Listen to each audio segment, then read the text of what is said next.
Okay, guys, this morning I got my father-in-law's truck, mother-in-law's truck, whatever you want to call it. So what I'm doing is I got to siphon the gas because I got to change the fuel tank. Fuel tank's leaking. It's got a crack in it. So on these old 99 2000 trucks, what you can do is just take the cover off of it. You can either disconnect I don't have a lot of light here, so sorry. But back here there's a fuel rail. You can either disconnect it there and use like a big 5/8 hose, clamp it on there, or you can go right here down to the other side. There we go, we got some light. Down to the fuel rail, you'll have a little cap, okay? And that's got a little bitty Schrader valve in it. I had to think what it was called. I do tires every day. But anyways, basically you just take that out, then clamp it on there to a 3/8 hose, and then I got a 3/8 hose deep in here to 5/8 because it's all the hose I had, and then I got a couple gas cans so I can drain it. Anyways, all you need is the key in it, and then take your fuel pump relay out, which on the back here says your fuel pump, tells you 87, 86, 85, and 30. Okay, we'll just take a jumper wire, put it in, my bad, I'm trying to get a good picture here. Put it in the 30 spot. I'm using my phone, by the way, too. And then you put it in the 87 spot, and you just wait. And it'll automatically, well, if I can get it in there, after fighting with it for a second. Hold on. It's going to aggravate me now that I had it sitting in there, and now it's just fell out.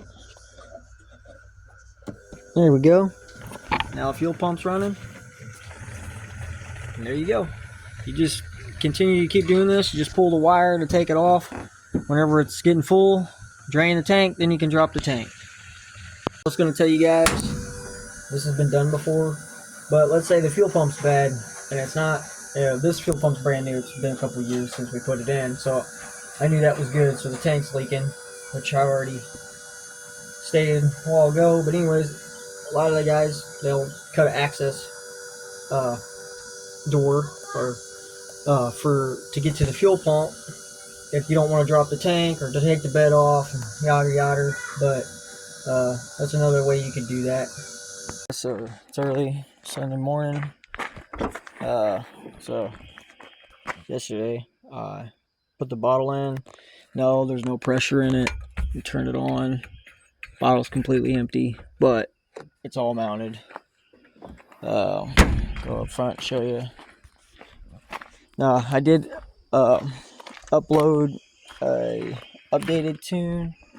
I did get the nitrous jets installed for 100 shot. I think it's 52 on the nitrous, and it's 31 on the fuel.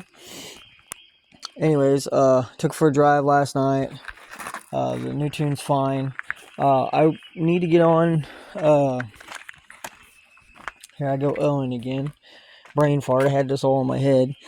But my SCT Ford tuner, I'm going to take a drive and show you what the timing does when you're under load versus when you're, just cruising. Kind of show you how the advance works on it. And then on the new tune, I can take up to 5 degrees out of timing for wide open throttle. I think it's up to 5 degrees, or negative 5 degrees, I mean. From 0 to 2000, or I could take total timing out, and then I could take up to 0 to 2000. I could take negative 5 degrees, and then from like 2000 to 4000 and 4000 to 8000, I can take out another set of degrees. I'll have to go through it and look at it, but I got something else to show you. Mother-in-law's truck, I found a kinked fuel line, and it was leaking. So you can buy these at AutoZone, O'Reilly's, any of your given any of your given auto parts stores, maybe online too. But you can either buy a kit where you can press these on, which I'll have to find or order off eBay. But these are a nylon fuel line kit. Anyways, you just cut them down the side, use some hot water, well, boiling water I would say, to get these soft, and then press them on. They give you a little fitting. So anyways, there's the fix for it. So now I can put the line back on, put the tank back in it, fill it up, double check everything. So that'd be done. As far as the Monte Carlo here, all I did was gonna bring it in here. I've already drove the car, but it's rattling. And the rattle that I'm hearing isn't actually the exhaust. It's actually the transmission. I think reverse is coming back, you know, trying to lock into gear while you're driving. So it's rattling, knocking, clicking basically. Well, anyways, so I went ahead and tightened the tailpipe, but I need to put a clamp on the muffler over there. And I got 2 clamps already. I got to put up on the headers off the rest of the exhaust. This is all just a Jegs kit, a 2.5 inch mandrel bent kit with tailpipes. They actually fit really well for a bolt-in style. Come with hangers. Come with the mufflers. But I got to do that. Maybe adjust the shifter. But what I was doing last night after I got down here, I wasn't going to at first, but I got some Camaro lower control arm relocation brackets to get some more bite because I got some wheel hopping issues. When you sit them up here, and I'm probably going to install this today. I got to go to the hardware store and get some bolts. Well, maybe. Anyways, when you slide these up, if I can get it up here, I'll just show you that it'll fit. They actually fit. They're actually pretty much the same kit when you buy the G-Body kit versus these. Anyways, but the G-Body kit doesn't have this mount for the shock on an F-body, and it comes with 3 holes, but I ain't worried about the geometry. So there's 2 things you can do. You need to remove the sway bar and get out of your way. You don't have to worry about it. 2 bolts and nuts there, and same on the other side. You can cut this little flange, but mounting bracket off. And then you can paint it, whatever, and then put them on there. I'm going to probably loosen the bolts up front and see if I can swing this all the way down. I got them both out on both sides here. Let me roll over underneath it on the ground. But anyways, so I got them dropped. I'm gonna try to drop it all the way down, get these in place, and then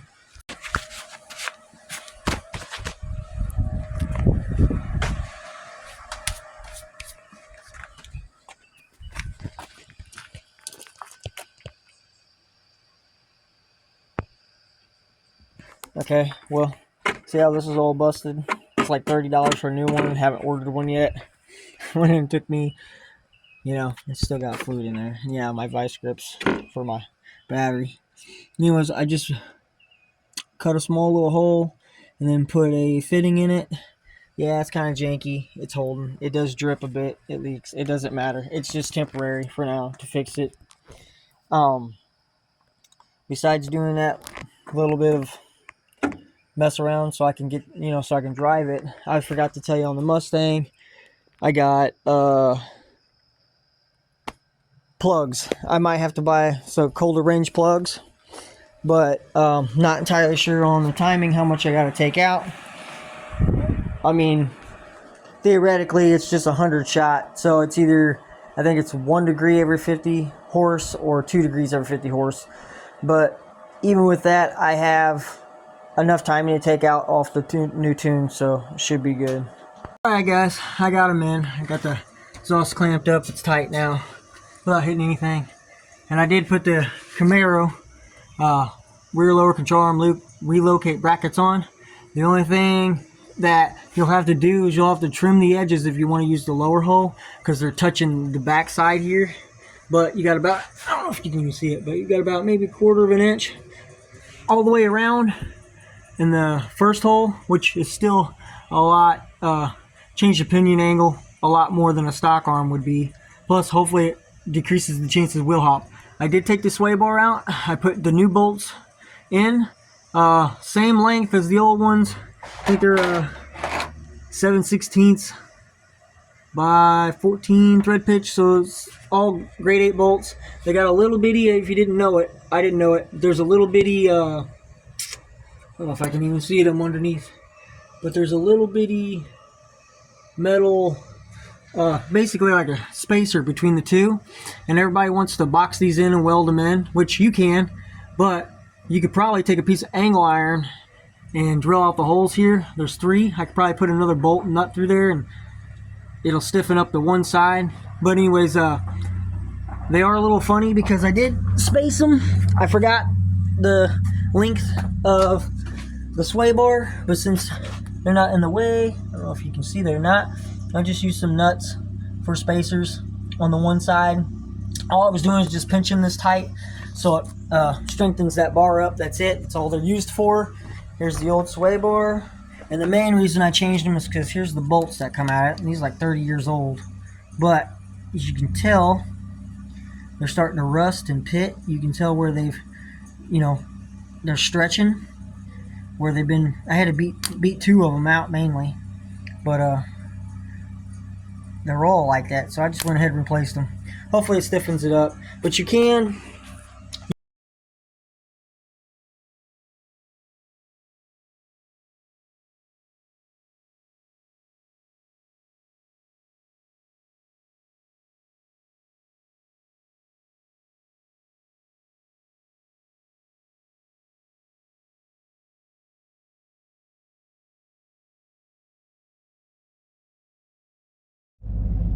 Okay, morning guys. This is the last part of this last video, and then I'll have another one updated because I got some more footage of the Monte Carlo. But I'm not data logging right now. What I'm doing is I'm just showing you spark advance, since I'm going to end up putting the 100 shot on there and then maybe 150 shot. We'll see. But right now, just at idle, you see it's kind of sporadic on the spark advance. I'm gonna try to get this as best I can, but on your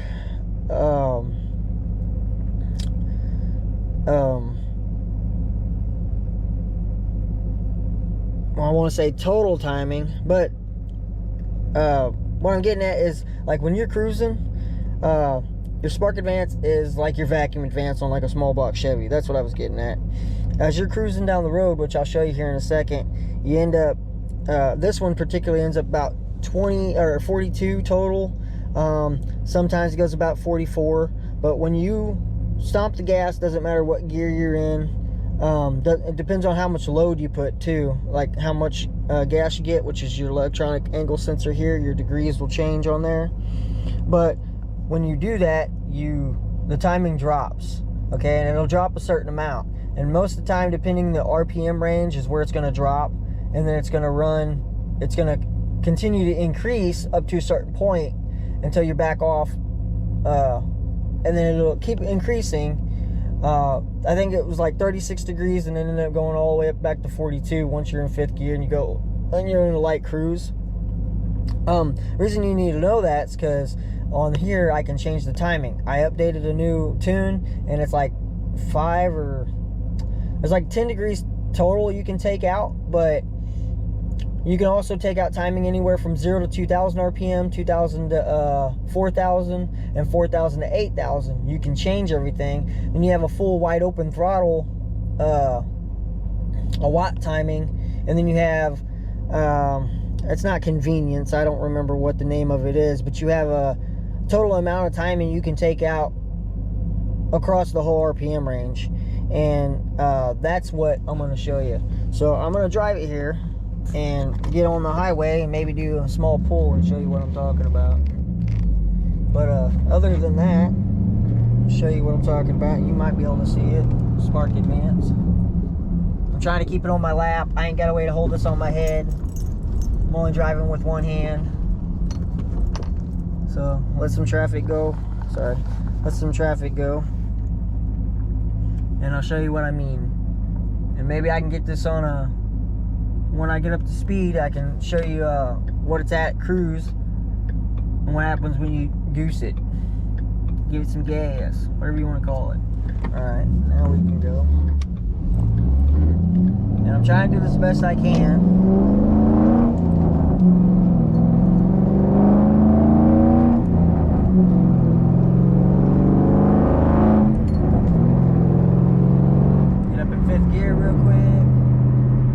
Cruising at 60. You see spark advance is like 45. I'm also trying to look at it while I'm driving, folks.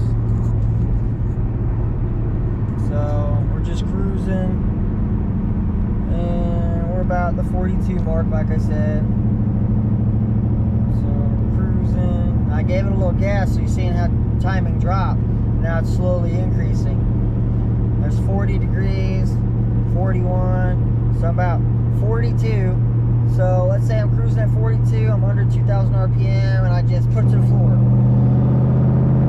It just dropped to 19 and then starts increasing timing again. So that's what you're looking for. Okay, so I'm at work and I'm stopped. So I'm going to show you guys something. I'm going to turn the key on. And I'll show you what I was talking about. Go to program vehicle. Not legal for street use. This is 93 race tune is what it is. This is Bama SC this is SCT 4 tuner is what it is. Let's just go to okay. Even though I'm not gonna program nothing, I want to show you guys this. And yes, I'm using my GoPro. I put a new memory card in it, so now we should be good to go. Go to my tune. Next.